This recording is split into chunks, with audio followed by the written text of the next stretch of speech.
चलिए शुरू करते हैं एनएएस की तैयारी, क्विज की और सेट के एग्जाम की तैयारी। हम क्वेश्चन नंबर 21 से शुरू करेंगे। इससे पहले वाले जो क्वेश्चंस हैं वो हमने पहले वाले वीडियोज में कवर कर लिए थे, जिसका लिंक डिस्क्रिप्शन बॉक्स में दिया हुआ है, वहाँ से आप पहला वाली वीडियो देख सकते हैं। क्वेश्चन नंबर 21 है, सोनू ने अपना स्वेटर जैसे ही उतारा उसके बाल खड़े हो गए, ऐसा किस बल के प्रभाव के कारण होता है। जो स्वेटर है वो ऊन की बनी हुई होती है और जैसे ही हम उसे उतारते हैं जो हमारे बाल हैं उनसे रगड़ खाता है जो ऊनी स्वेटर है, और हमारे बाल भी आवेशित हो जाते हैं और स्वेटर भी आवेशित हो जाता है। तो दो आवेशित वस्तुएं एक दूसरे को आकर्षित करती हैं या फिर प्रतिकर्षित करती हैं, उसके कारण हमारे बाल खड़े हो जाते हैं। तो ये जो बीच में जो बल लगा है वो स्थिर वैद्युत बल होता है। ऑप्शंस देख लेते हैं। चुंबकीय बल, चुंबकीय बल जो चुंबक है वो किसी लोहे की वस्तु को अपनी तरफ आकर्षित करता है।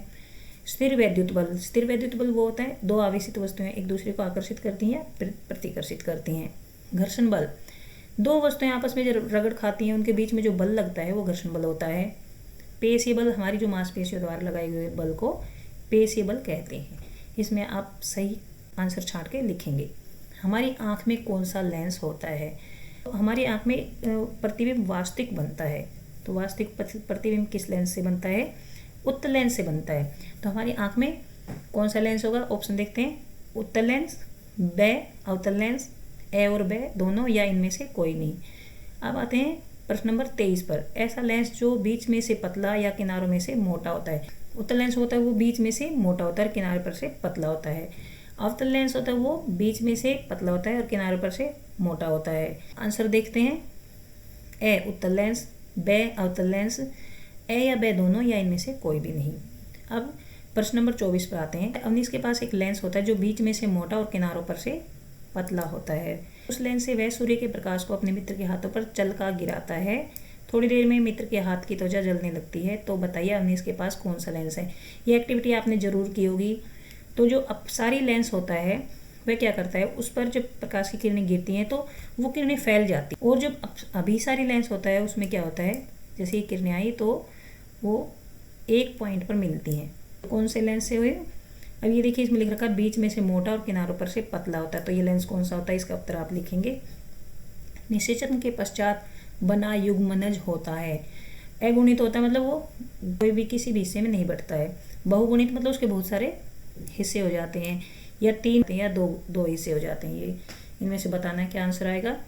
अनिल ने आलू की कलिकाओं को काटकर जमीन में बो दिया। वह आलू की खेती करने के लिए किस विधि का प्रयोग करता है। हम देखते हैं कि आलू को जब बोया जाता है तो आलू के एक आँखें बनी होती हैं, वहाँ से हम काटते हैं और उसको ज़मीन में बो देते हैं। अलैंगिक जनन, अलैंगिक जनन क्या होता है, बिना बीजों के ही नए जो पौधे उगते हैं अलैंगिक जनन होता है। अब जो कायिक जनन होता है वो क्या होता है, जो फल होता है या फिर कोई पौधा होता है उसके किसी भी हिस्से नया पौधा बन जाता है तो कायिक जनन होता है। जो लैंगिक जनन होता है इसमें बीजों की आवश्यकता होती है, वो लैंगिक जनन होता है। और जो अनिषेक जनन ये भी एक अलैंगिक जनन का हिस्सा होता है। तो इसमें से आप सही आंसर लिखेंगे। अब है प्रश्न नंबर 27। इसमें हमें कॉलम ए से कॉलम बी को मिलाना है। खंडन, खंडन में क्या होता है, कोई भी जीव है जैसे वो नया जीव उत्पन्न कैसे करता है, उसके टुकड़े हो जाते हैं, उसके खंड हो जाते हैं। मुकुलन क्या होता है, कोई भी जो जीव होता है उसमें एक छोटा सा मुकुल उत्पन्न होता है।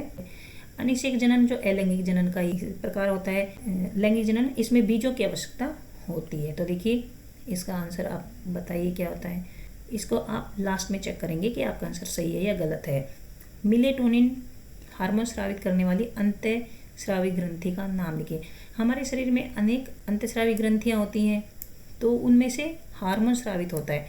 मिलेटोनिन हार्मोन कौन सी ग्रंथि से स्रावित होता है, तो हमें पता है पीयूष जो ग्रंथि है उसे ACTH, PRL, TSH और GH ये हार्मोन उत्पन्न होता है। जो आउटो ग्रंथि है उसे थायरोक्सिन हार्मोन उत्पन्न होता है। और पिनील जो ग्रंथि होती है इसको तीसरा नेत्र भी कहा जाता है। इसे ऐसा हार्मोन उत्पन्न होता है जो जागने, सोने में या फिर जो ठंड लगती है, हमें गर्मी लगती है, वो वाली क्रियाओं पर कंट्रोल करता है। ये मेलाटोनिन हार्मोन होता है। और अग्नाशय जो होता है, अग्नाशय से इंसुलिन हार्मोन उत्पन्न होता है। तो आप इसका सही आंसर बताइए। इसके बाद है मधुमेह रोग के लिए उत्तरदायी ग्रंथि। जैसे अभी पहले भी मैंने बताया है जो पीयूष ग्रंथि होती है उसमें ACTH, PRL, TSH या GH ये हार्मोन उत्पन्न होता है। और जो अग्नाशय जो ग्रंथि होती है, अग्नाशय से इंसुलिन हार्मोन उत्पन्न होता है।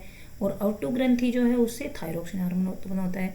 यकृत से भी शरीर के विकास के लिए कुछ हार्मोन उत्पन्न होते हैं। शुगर का रोग जो मधुमेह रोग होता है, और शुगर को कंट्रोल करने के लिए कौन सा हार्मोन उत्तरदायी होता है? इंसुलिन हार्मोन उत्तरदायी होता है। अब इनमें से इंसुलिन हार्मोन कौन सी ग्रंथि से उत्पन्न हुआ है? आंसर लिखना है सही। लघुपतन होने पर परिपथ में अत्यधिक विद्युत धारा प्रवाहित होने से घर के विद्युत उपकरणों में आग लग सकती है। इस दुर्घटना से बचने के लिए क्या करते हैं? देखिए, कई बार शॉर्ट सर्किट हो जाता है और उससे बहुत ज़्यादा विद्युत धारा हमारे घर के उपकरणों में आ जाती है। तो इस दुर्घटना से बचने के लिए क्या करते हैं हम? उसके लिए हमें पता है फ्यूज तार का उपयोग करते हैं। फ्यूज को श्रेणी क्रम में लगाया जाता है। फ्यूज तार को श्रेणी क्रम में हम लगाते हैं। फ्यूज को समांतर क्रम में नहीं लगाया जाता। जैसे यहाँ लगा दिया हमने, और दूसरे तार से फिर बल्ब होता है, दूसरे तार से पंखा होता है, इस टाइप से। अब हमें इनमें से ऑप्शन देखते हैं। फ्यूज तार को परिपथ के समांतर क्रम में लगाएंगे, फ्यूज तार को परिपथ के श्रेणी क्रम में लगाएंगे, आग को बुझाने का प्रयास करेंगे, या इनमें से कोई नहीं है। उत्तर आप लिखेंगे। बारिश के दिनों में जलाशयों में जल प्रदूषित हो जाता है। ऐसे जल के उपयोग से आपके मित्र को उल्टी दस्त की शिकायत हो जाती है, उसे आप क्या सलाह देंगे? तो जो उल्टी दस्त की जो शिकायत होती है वो ख़त्म करने के लिए क्या करते हैं? पानी उबाल कर पीते हैं, ORS घोल का उपयोग करते हैं, डॉक्टर से सलाह लें, या फिर ये सभी। आप सही उत्तर लिखेंगे। लास्ट में आप जांचेंगे कि आपका उत्तर सही है गलत। बारिश के दिनों में जलाशयों में जल प्रदूषित हो जाता है। ऐसे जल के उपयोग से बीमारियों की संभावना बढ़ जाती है। जो बारिश होती है उसमें खूब सारा पानी भर जाता है इधर उधर, और उससे बहुत सारी बीमारियां पैदा हो जाती हैं। जो जल है उसको साफ़ करने के लिए फिर हम किस विधि का उपयोग करते हैं? देखिए, जल को साफ़ करने के लिए हम उसमें फिटकरी मिलाते हैं, या फिर जल को उबाल कर पीते हैं, या क्लोरीन की गोलियां डालते हैं। तो इसमें देखते हैं ऑप्शन क्या है। फिटकरी डालकर जल को शुद्ध कर सकते हैं, जल को उबाल कर शुद्ध करते हैं, जल को क्लोरीनीकरण करके या क्लोरीन की गोलियां डालकर शुद्ध करते हैं, या उपयुक्त सभी। इनमें से आप सही उत्तर लिखेंगे। और लास्ट में जो आंसर की दी है उससे आप चेक करेंगे कि आपका उत्तर सही है या नहीं। निम्नलिखित में से सेल का सांकेतिक चित्र है। जो सेल होता है, हम कहीं पर जैसे बुक में हर जगह सेल नहीं बना पाते, तो हम एक संकेत बना देते हैं। बड़ी डंडी बनाते हैं और एक हम बनाते हैं छोटी डंडी। जो छोटी डंडी होती है वो नेगेटिव होता है, और जो बड़ी डंडी होती है वो ये धनात्मक सिरा होता है। ये ऋणात्मक सिरा, ये धनात्मक सिरा। तो ये सेल को डिनोट करता है, मतलब सेल के लिए ये संकेत होता है। अब इनमें से आप देखेंगे कि सेल का कौन सा संकेत सही है, तो उसका उत्तर लिखेंगे। थर्मामीटर में कौन सा चमकीला पदार्थ भरा होता है? हमें पता है थर्मामीटर में एक चमकीला पदार्थ भरा होता है जो कि पारा होता है। अब इसमें जो ऑप्शन है हम वो देखेंगे। सोना, चांदी, पारा, एल्यूमिनियम। जो सही है वो आप लिखेंगे। एक्स धातु को हथेली पर रखने से वह तुरंत पिघल जाती है। एक्स धातु का नाम बताइए। एक ऐसी धातु होती है गैलियम धातु, जिसको हथेली पर रखते हैं तो पिघल जाती है। उसका जो गलनांक होता है वो 29.76 होता है। इतने टेम्परेचर पे भी वो पिघल जाती है। तो इनमें से ऑप्शन देखेंगे। Sodium, lithium, potassium, gallium. जो सही है वो लिखेंगे आप, और उत्तर चेक करेंगे बाद में। एक परखनली में जस्ते जिंक जो है उसके कुछ टुकड़े डालेंगे, उसमें एक्स पदार्थ मिलाने पर वाई गैस बनती है। निम्नलिखित में से एक्स वाई बताइए। जिंक जो धातु होती है उसके टुकड़े लेते हैं और उसमें हम एसिड मिलाते हैं तो हाइड्रोजन गैस उत्पन्न होती है। तो इसमें हम एक ऑप्शन चेक करते हैं। अम्ल SO2 gas, sulphur dioxide gas, क्षार कार्बन डाइऑक्साइड गैस, अम्ल हाइड्रोजन गैस, या क्षारक ऑक्सीजन गैस। सही उत्तर लिखेंगे आप। दिया सलाई में किस अधातु का उपयोग किया जाता है? देखिए, जो फास्फोरस अधातु होती है उसका उपयोग हम दिया सलाई में करते हैं। वह लाइट के साथ, ज्वाला के साथ चलती है। तो इसमें देखिए ऑप्शन देखते हैं क्या क्या दे रखा है। लाल फास्फोरस, सोडियम, मरकरी, या फिर कार्बन। इसका आंसर आप लिखेंगे। फिर सोनू ने मैग्नीशियम के तार को जलाया, इससे बनी राख को थोड़ा पानी में मिलाकर विलयन बनाया। हम एक मैग्नीशियम के तार को जलाते हैं और उससे जो राख बनती है उसमें थोड़ा सा पानी मिला देते हैं। हम लिटमस पेपर लेते हैं, लाल लिटमस पेपर लेते हैं और नीला लिटमस पेपर लेते हैं। तो उसने लाल लिटमस पेपर द्वारा परीक्षण करने पर पाया कि वह नीला हो गया है। तो बताइए कि उस विलयन की प्रकृति क्या है?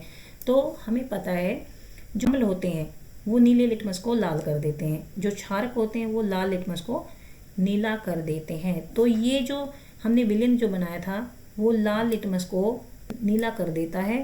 तो बताइए इसकी क्या प्रकृति है, मैंने भी बताया था आपको। इनमें से आप सही लिखेंगे। उसके बाद है घरों में तांबे के लोटे की चमक कुछ दिनों में कम हो जाती है, इसका उपयुक्त कारण बताइए। तांबे का जो लोटा होता है थोड़े दिनों में उसकी चमक धुंधली हो जाती है। तो वो इसलिए होती है क्योंकि जो हवा में नमी होती है वो तांबे से रिएक्शन कर लेती है और कॉपर ऑक्साइड की एक परत तांबे के लोटे के ऊपर जमा हो जाती है। तो इसमें जो ऑप्शंस दे रखे हैं आप उसमें से सही पर टिक लगाइए। उसके बाद है प्रश्न नंबर 40, सोडियम धातु से निर्मित यौगिक नहीं है। जो नमक होता है वो सोडियम क्लोराइड होता है। धावन सोडा जो होता है उसको वॉशिंग सोडा भी बोलते हैं, ये सोडियम कार्बोनेट होता है। खाने का सोडा जो है वो बेकिंग सोडा होता है। चूना पत्थर जो चौक होता है। तो ये बताइए इनमें से क्या आंसर आएगा। सोडियम धातु से निर्मित यौगिक नहीं है वो आपको लिखना है। तो यहाँ तक हमारे 40 प्रश्न खत्म होते हैं।